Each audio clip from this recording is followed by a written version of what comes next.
thank you with all my heart. And I don't know what I'm supposed to do except stay out of trouble. They said, watch your mouth, which I will, but I can't see it, so we don't. It's lovely to be here, and particularly in association with Jack Benny. He was, in fact, taglines that you use all your life came from that wonderful man. I'm thinking it over. You use that, you can use that in a lot of venues, and it's one of the funniest things I think he ever said, your money or your mind, or your life. And then Henny Youngman took it, your money or your wife, and it went on from there. So, thank you so much. And am I staying here or am I going? Oh, here? Oh, that is absolutely beautiful.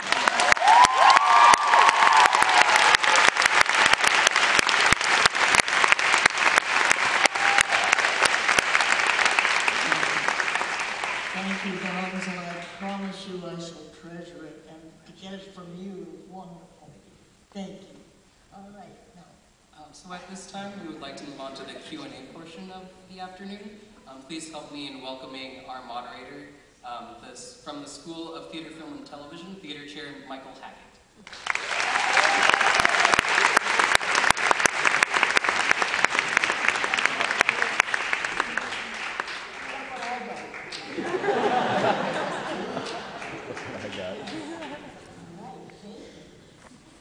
And thank you again.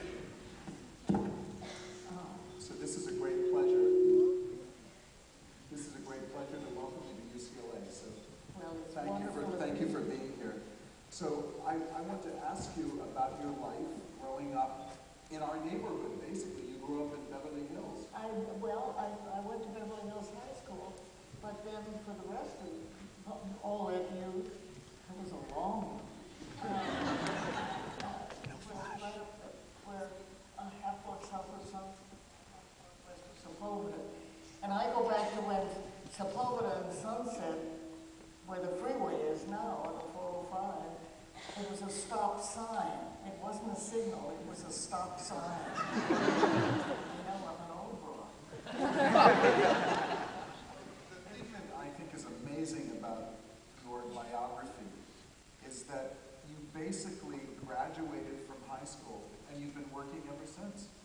Well, it's such a thrill. I got to sing at graduation from high school, and from then on, I was always going to be, well, first of all, I wanted to be a forest ranger, but back then girls, no, very seriously, and back then girls couldn't be forest rangers.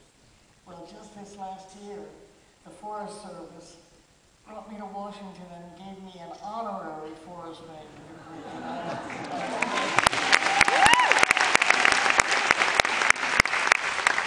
Because our environment is so important and I care so much about it. So I got that, then I got the showbiz bug, and they haven't been able to get rid of me since.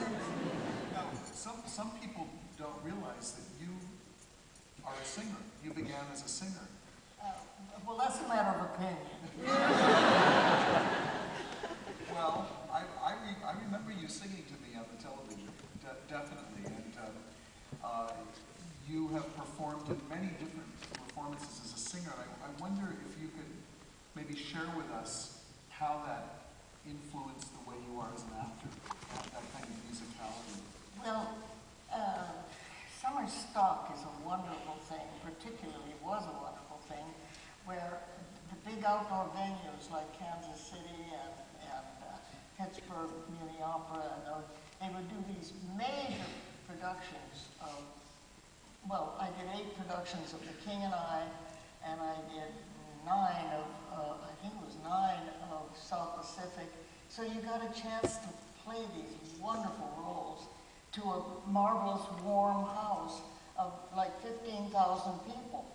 And it wasn't what you were doing, but those people would fill the house every night because that was like a hug of cold. That was their joy.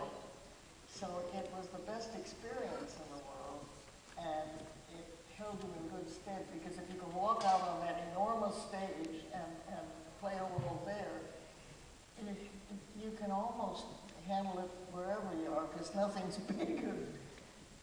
Did you find it hard to make the transition from radio, where you began, to radio and then into television, or was that okay for you? It was okay for me because I was going around looking for a job when I first got out of school, and this one producer, Fran Van Harnisville, said, well, you can't get a job until you've got a union card. And unfortunately, you can't get a union card till you have a job. So it was kind of a vicious circle. But he said, I'll get you your union card. I'll give you a job. And he was doing a radio show at that point called The Great Gildersleeve with Hal Perry. And he said, I'll give you one line on that, and that'll get you your union card, and then you'll go from there. So the line was, Merry Christmas. I had 2 words. I thought it was just going to be 1 word. And so I did. I got my union card, and it was I was eternally grateful to Fran. And down the road, when we were doing Life with Elizabeth and Date with the Angels is when he came aboard, I hired him as a writer. So we got to work together again. You know, I was really excited to meet you because, as I told you, you allowed me to share my story. We got our family television, and you were the first person that I remember on the television, and the frame was very close up to you. It was your show, the Betty White show. And I looked at this again last night from maybe 1952 or 1953, and it gives the sense to the viewer, as you're framed, that you're talking right to the person. And as a kid, I thought you were talking directly to me, and then I thought last night, that must have been very hard originally when those cameras were in your face and the lights were so hot. How did you create that feeling that you were talking to what were really millions of viewers, but you gave the impression of just a few people? But that's why I love television. I still love television the best, because you're never talking to more than 2 or 3 people at the most. If there are more than 3 people in a room, they're talking to each other. They're not listening to you. So it's true. Don't think about it. And so you don't think of a vast audience. You just think that that camera lens is the person that you're talking to. And it gives it so much more of an intimate feeling that it's different if you're in a play on television or that kind of thing. But when you're talking directly to that camera's your best friend. Did you like the fact that everything was live? Oh yes, loved it. And I did 20 years of the Tournament of Roses color. I was doing it for NBC here, and down the street where the CBS thing was, Ronald Reagan was doing the color, the same job I was doing, he was doing down there. And so it was kind of fun. And Ronnie and I used to talk about doing the Rose Parade. I got to where you'd pull up at a signal, traffic signal, and if there were 4 cars there, you'd start describing them like a parade. Yes, there's a blue Buick, and Well, now, we have something interesting for you, and we haven't practiced this, have we, actually? Because you told me you didn't want to know what these I never want to know what the questions are ahead. So, you have submitted questions, and here are some of them. So, here's question 1. Where or from whom did you get your sense of humor? Oh, well, thank you for the vote of confidence, but that came right from my mother and dad. I was an only child, and there wasn't a straight man in the house. No, I mean that in a nice way.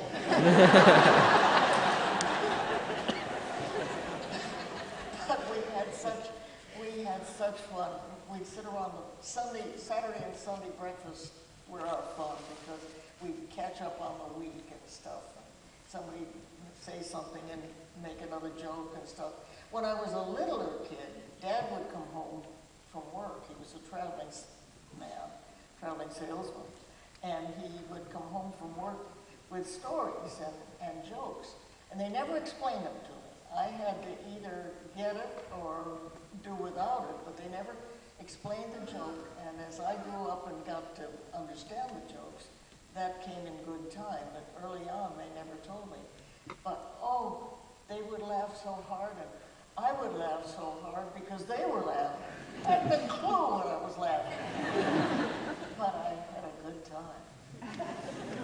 All right. Are there challenges of having such a diverse fan base? This is actually a good question. So you've got a diverse fan base spanning a number of decades and a variety of work, different kinds of work. I can't get over how fortunate I am to have the diversity. I get a ton of mail, oddly enough, from 12-year-old boys.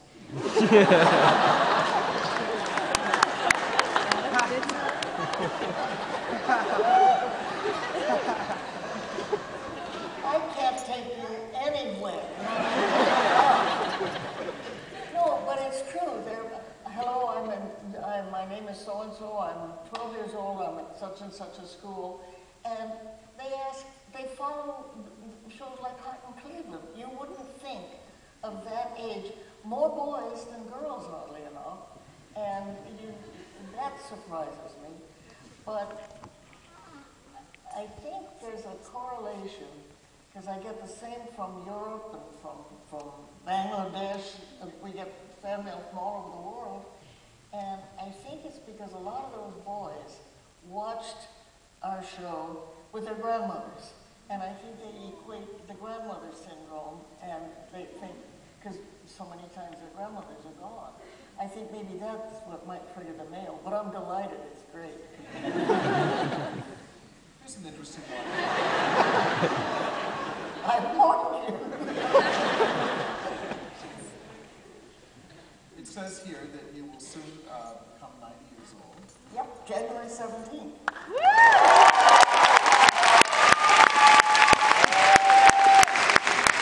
That's another thing I don't understand. Everybody says, oh, you're going to be, it's not something you accomplish. It just happens. So I'm thrilled that you're excited. I'm excited, I'm delighted. But it's nothing I did to really earn it.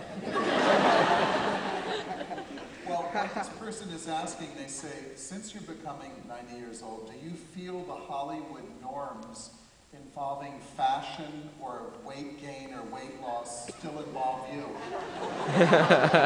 No, you just go on being you. Rather than I've seen weight get away from people, so I weigh every morning, and if I put on a pound, I take it off the next day. I don't wait till it gets to be 3-4 pounds or 5-6 pounds. Those are tough to take off. So I just do without something the next day. Perhaps the vodka on the rocks before the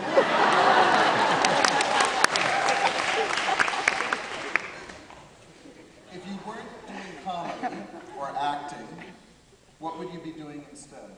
Oh, I'd work at the zoo. I'd be in the animal business somewhere.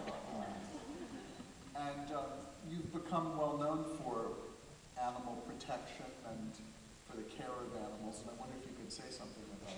Yes, I'm not into animal rights or anything political. It's animal health and welfare. I've been with the Morris Animal Foundation, which is an animal health organization, for 53 years. And we fund humane health studies in specific health problems of dogs, cats, horses, and zoo and wildlife. We worked very closely with Diane Fossey on the mountain gorilla program in Uganda and brought the mountain gorillas back from the edge of extinction. And now it's a viable community. I work with the Los Angeles SPCA very closely.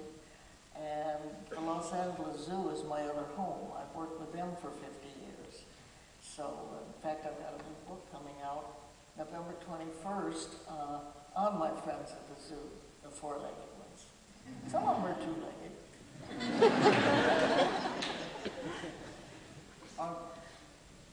This person asks, how do you stay so vibrant and alive even in the face of a packed schedule and in your life moments of personal adversity? How do you remain resilient?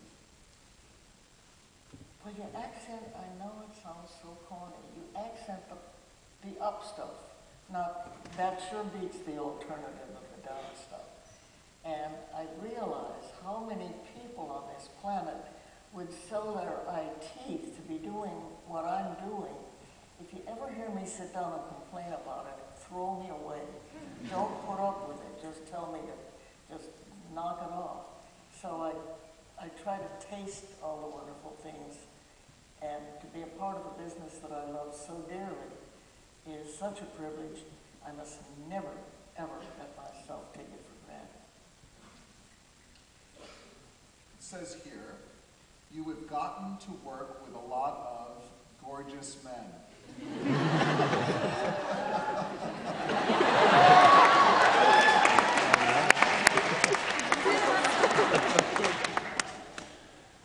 What man is next on your list and why? We know why, but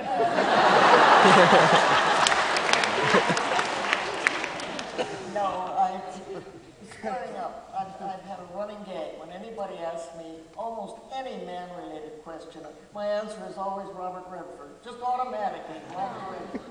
And I have never, trust me, it's all in my mind.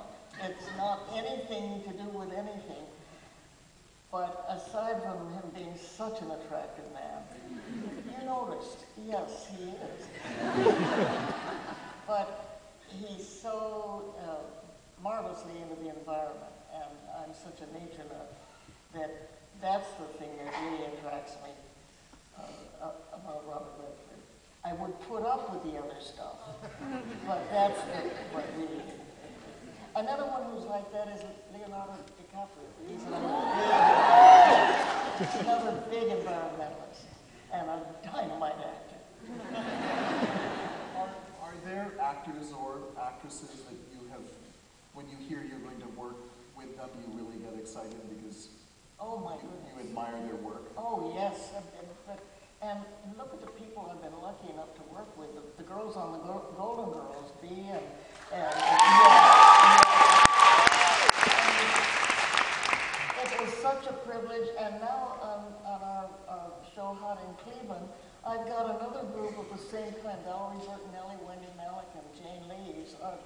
You just can't ask for people that are more fun to be with, who are better performers, who are more professional in their careers, and we just all adore each other. So those are privileges that come with this business, that they don't always work that way. Sometimes you can have somebody, but I've never had anybody. I don't think I've ever worked a show where I really didn't like somebody a lot on the show. And if there was a case of that, you'd never know. First of all, this question begins by saying you were hilarious and inspiring, so I should tell you that. And then it says, what advice can you give to someone about persevering through the industry of television and film? Well, you don't take yourself too seriously. You don't think, well, that job is not really worthy of me, or that doesn't pay enough money. You just keep, if you enjoy working, you just keep working, and you try to use just good judgment. You have wonderful representatives. I have a dynamite agent who is not only my good friend, but he keeps an overview on my career, so I don't get carried away. And I just would so much rather be working than not working. And I never think of turning down a job if it's one that I really want to do. And the older I get, the more I'm practicing in the mirror in the morning. No. No. Haven't made it stick yet. When you speak of practicing, because television requires you to learn a lot, and then you have to get rid of it and learn more, and what I mean by that is just your memory, memorization. Do you have a routine every day when you're on a show and you have to learn your lines? No, I'm blessed with a pretty good memory and kind of a photographic one where I just need the script open, and when I go by it, I just glance and it somehow sticks. My beloved husband, Alan Ludden, was just the reverse. He could look at a line all day and never remember it, but his was an audio memory. So if we were driving in the car, I would read him his lines, and he'd get them that way. You could read me my lines forever, and I wouldn't remember one of them. It's funny, this is a whole different country up here. It is. The brain is a marvelous thing, and each one is a little different. I find it fascinating why two people who loved each other so much and who had so much in common had this absolute opposite work habit. And do you have a physical routine as well, in terms of... What do you mean by that?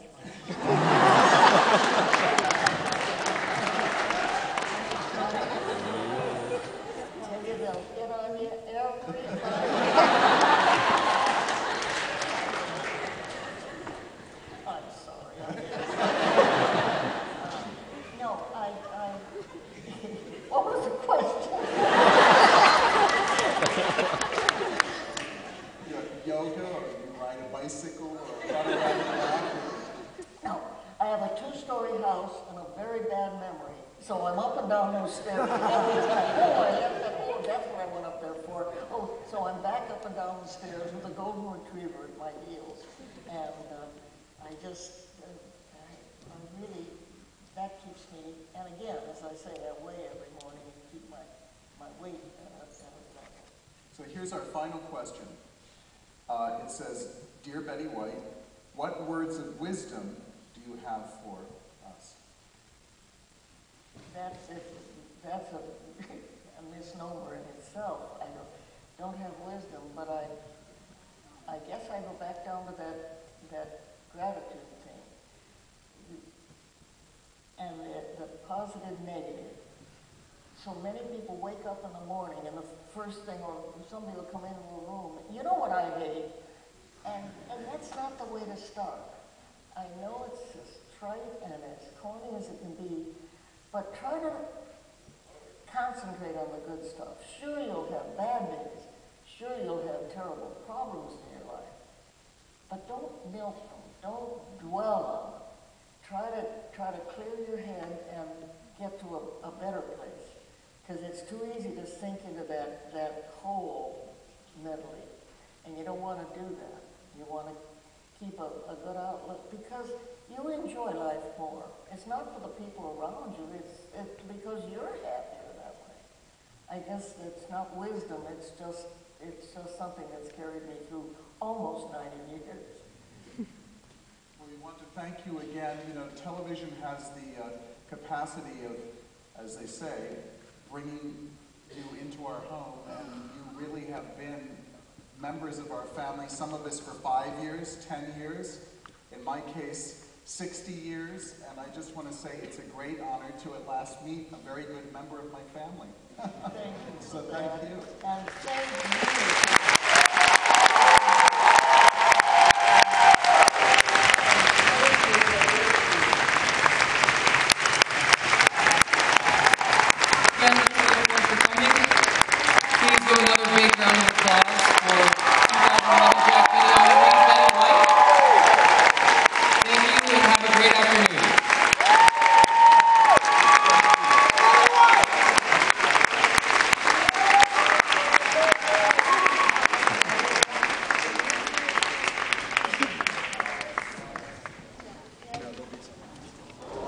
Oh.